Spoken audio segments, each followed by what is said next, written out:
Hey people, it's me again. So it's almost 8:30 in the morning as far as that goes. So I am over at the Y, you know. So you can hear these people like practicing, their whatever sport they're into at this point, whether it's you know, I'm not much into sports anyways. So I'm just sitting down on these stairs because of when I was going through the park. There's all these benches, but they're all like wet with the morning dew and all that jazz. You know, of that sort. Mm-hmm. So the last time I was down here was about 6-ish years ago, of that sort, because it was one of the times where I was doing a Pokemon Go run, and I managed to walk all the way down through this little bike trail and this walking trail of this sort,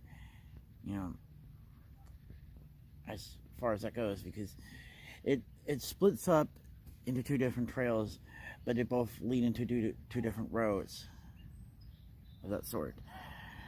And so, anyways, I've been like doing a lot of videos there as far as it goes, but it wasn't really up to my mustard at that point, and so I just decided to go around and do like an audio vlog of that sort. So considering all of it, it feels like I am starting to work more on my self concept of that sort, when it comes to like the whole law of attraction, law of assumption, and this sort of thing.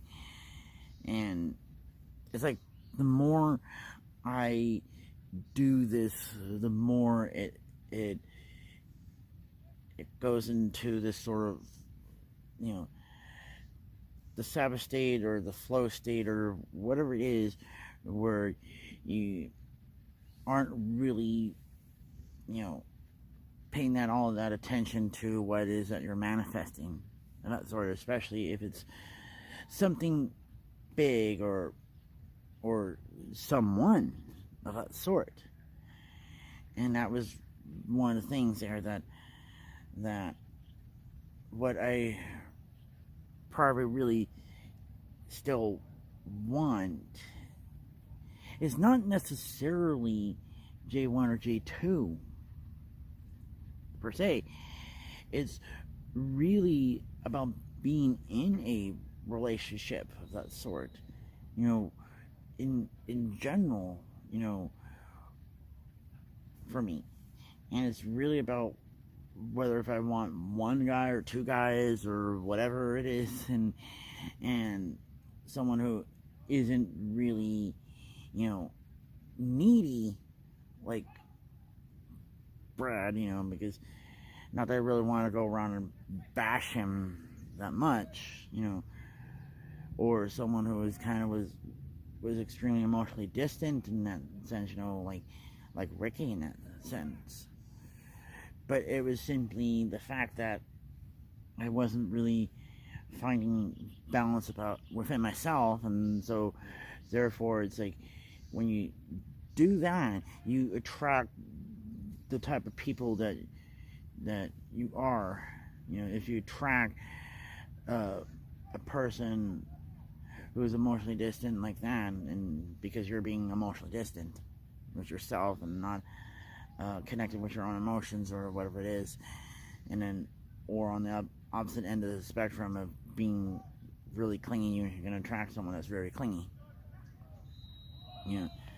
But then when you're kind of at that whole point of being emotionally balanced of that sort, then you can attract emotionally balanced people.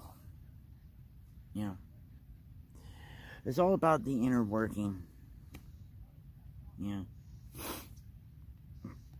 But how it all works is just simply because we send certain energies out into this world, and sometimes we're conscious of it, sometimes we're not conscious of it. You know, there's one where like the manifestation coaches that all talk about their SP success stories of that sort. Where where in some cases, like some people who kept saying like, why do I always attract these sort of people and all that? And it was because you attract that sort of thing because you feel that way in yourself. And that was one of the things. It was one of the things at that point. That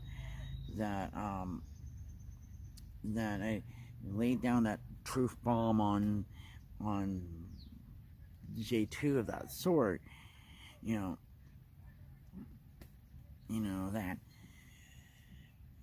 That's the whole reason why he was attracting like guys who didn't deserve love, because he feels that way himself, and that if he wanted to have the best person out there that can love him, whether it's me or somebody else, and then he has to do this sort of work himself.